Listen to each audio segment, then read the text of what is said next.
Hello, everyone. It's me, Captain Blueberry Buckaroo, aka Lancer737, and today I will be visiting People's Equestria and doing a review slash theory, but it's going to be more of a review. Um, this is coming out later than I would have liked. I actually was busier than I thought I would be today, but it was worth it helping out the family. Now I'm going to watch your guys' Equestria, or take a look at it. So without further ado, don't forget to add me. My friend code is in the top left-hand corner, and let's go. Here we go. Here's Cloud Knight. Don't forget to add them. Their friend code is right next to their name. And this place looks very, very nice. Well organized. I like that they have a center part that they left open that could be a park. I mean, it hasn't been fully realized, but it still looks very nice how they've designed this. They got a cool little tent carnival thing going on right next to Rainbow Dash's totem. Or totem loyalty, I should say. But at the moment, she's the bearer of loyalty.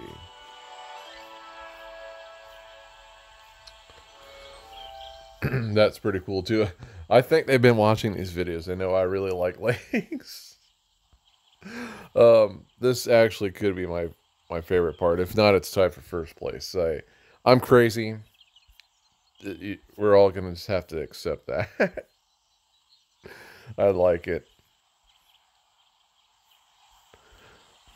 Now, if I were to pick a favorite spot besides the other one, it's gonna have to be everything that's on the screen here. I just love what they did. I love how almost technically in the center of town, it's very open spaced.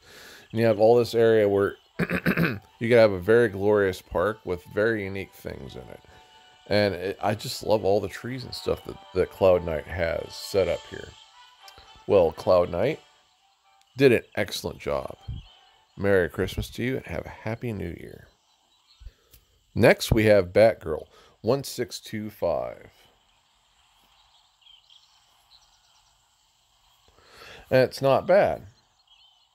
Kind of like that. That looks kind of cool. Having miniature apple orchard next to the element totem of honesty and a clock tower, for which more than likely ponies in a time machine will come by, see that they need to fabricate a tower at the clock tower to have it be struck by lightning so they can channel that energy into their flux capacitor. That, or I'm just insane. You can pick, oh, yeah, here's my gift from me to you. And there's a Rainbow Dash. That is not Spitfire. I almost thought it was, but I'm very sure that's not. Unless there's an alternate Spitfire that has a speed suit in this. I don't believe there is, but there could be.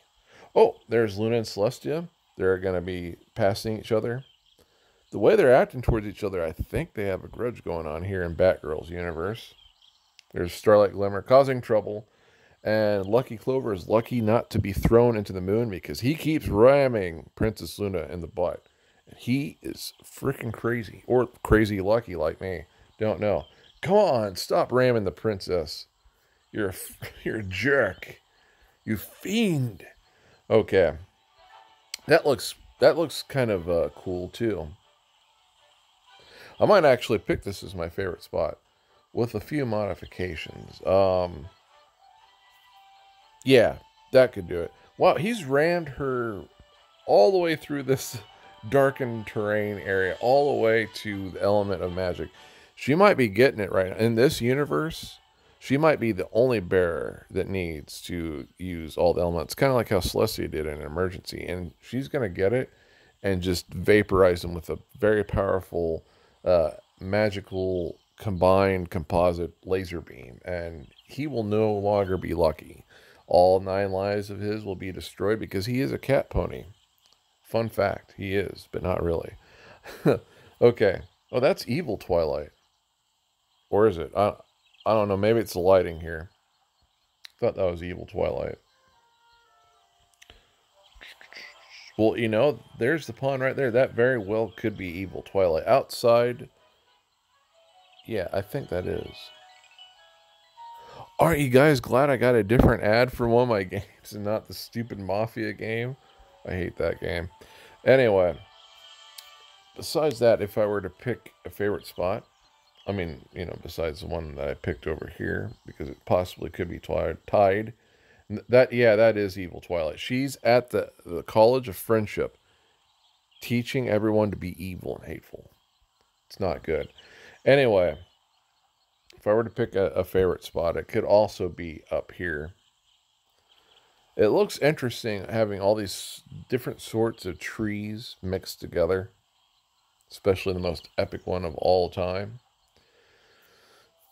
I'm just a simple man making his way through the universe. So, of course, I'm going to pick something crazy like that. So, anyway, Batgirl 1625, I really like your place. Did a nice job. Merry Christmas to you, and have a Happy New Year. Hello, Derpy Daisy. Don't forget to add Derpy Daisy. Their friend code is right next to their name. And I just gave them a gift, a Christmas gift. So let's check out their Equestria. Ponyville, to be specific. It looks very busy, but I like it.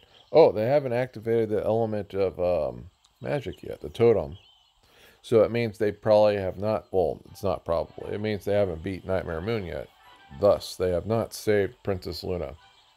I like what they've done here. This might be my favorite section. I love that they've made a big camping ground while incorporating the element of honesty.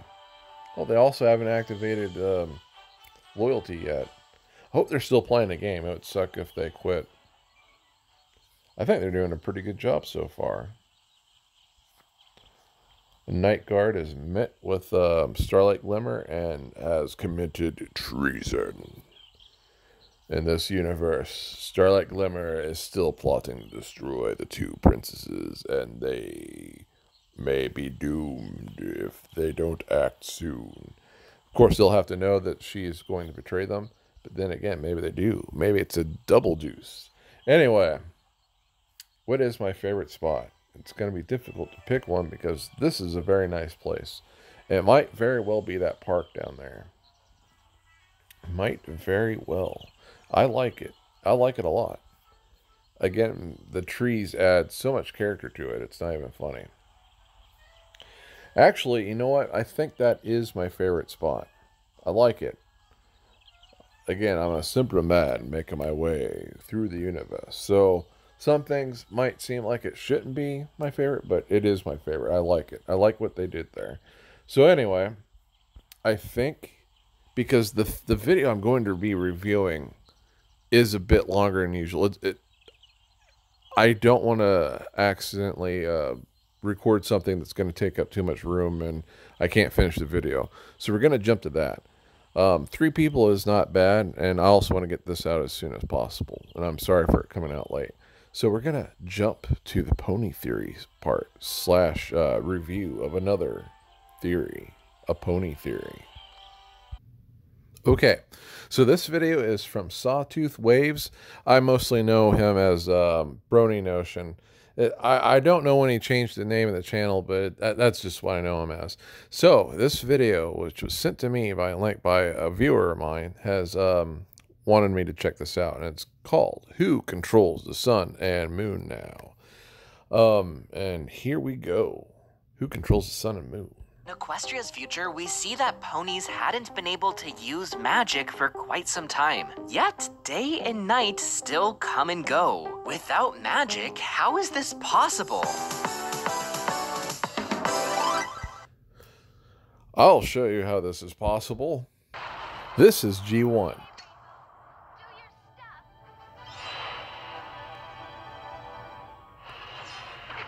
What the? Okay, I have no idea what I'm seeing here.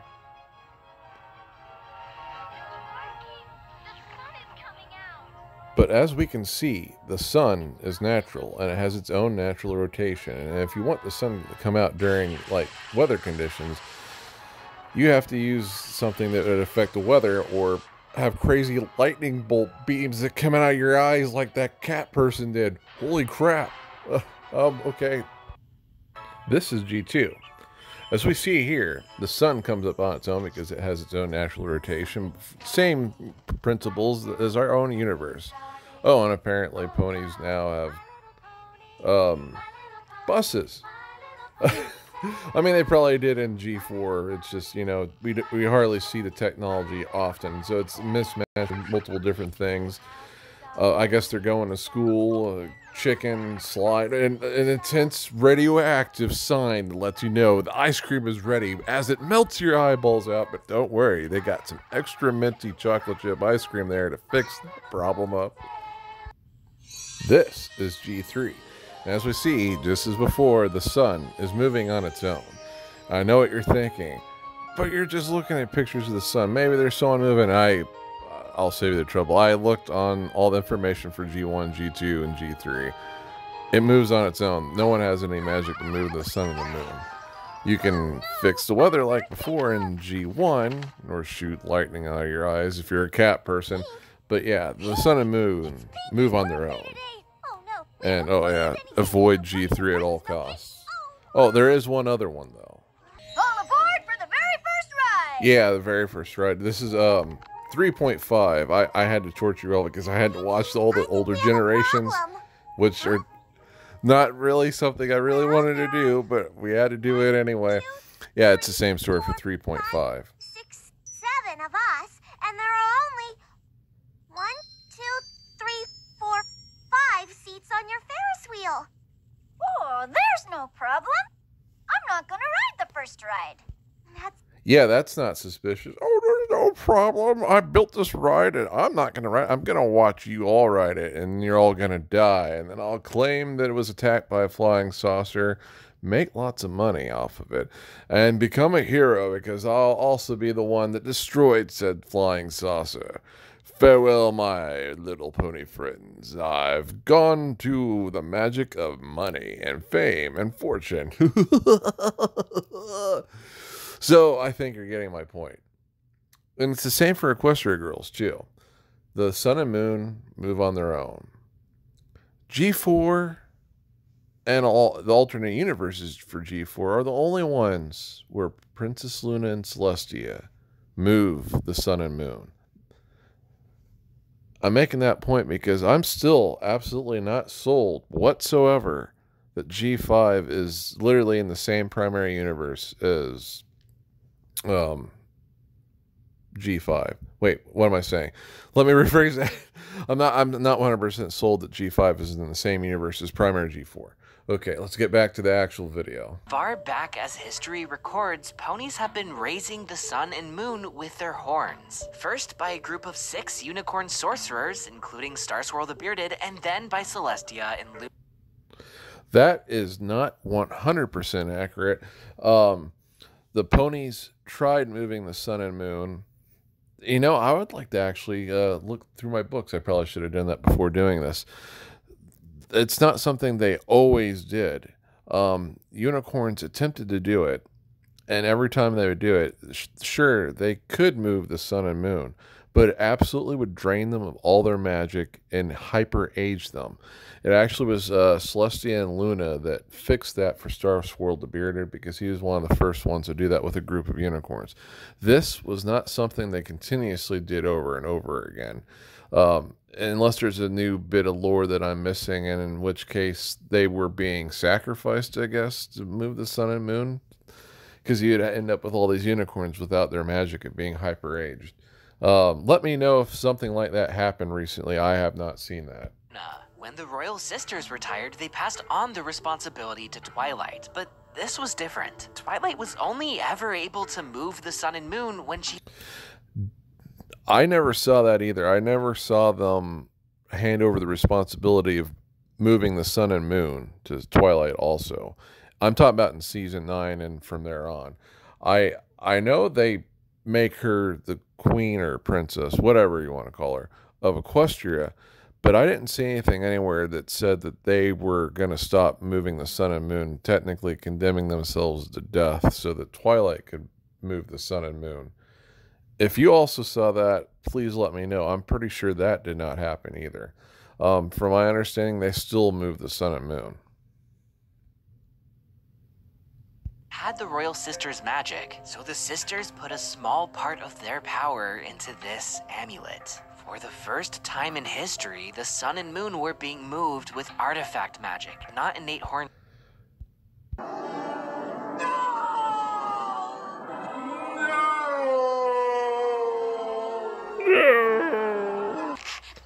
Take note of what he says. Oh, daring do!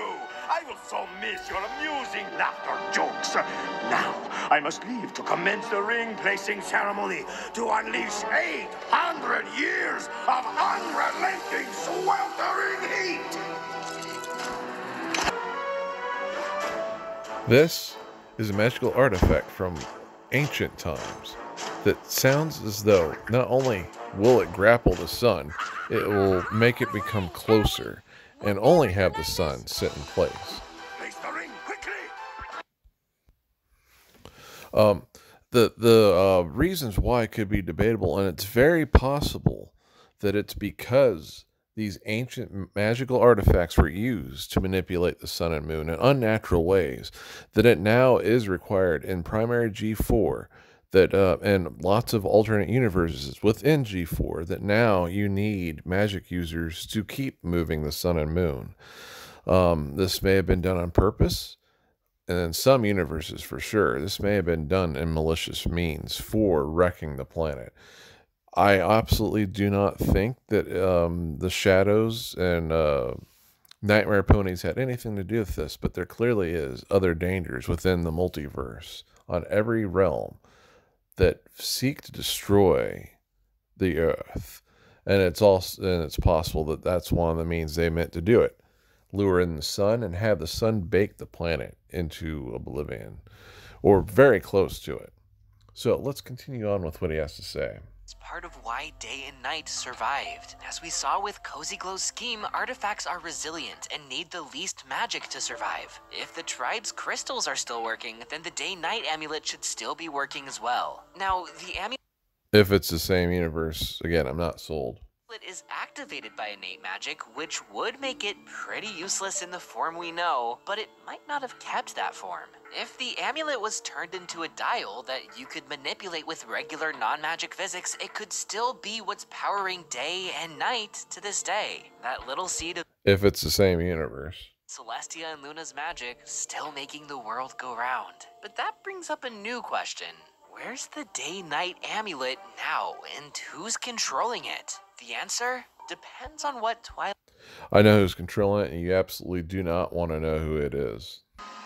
I warned you all. You didn't want to know who controls the amulet. While you were wasting your time castrating a priceless antique, I have been systematically feeding babies to hungry mutated puppies. You heard him. We're all doomed. Silence!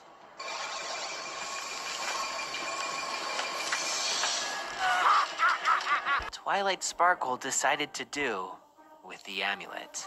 The most obvious idea is that she controlled the Day and Night until the end of her rule, then passed on the responsibility to a successor, who passed it on to their successor, so on and so forth. This would mean that somewhere out there, It's possible, and that's likely what happened in alternate universes, but I'm also very certain that this is not what happened in the primary G4.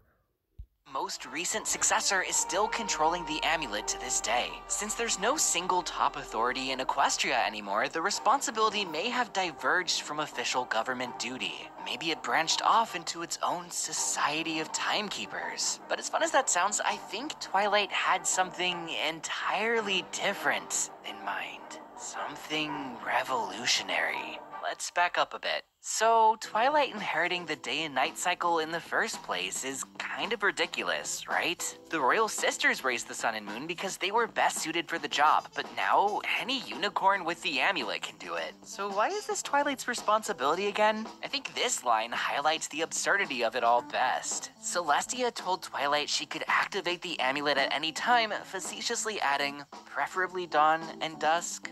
But just think about that for a moment. Dawn is defined as when the sun rises. I'm going to skip through this. Actually, you know what? I've pretty much made my point. If you want to see the rest of this video, go ahead and check it out.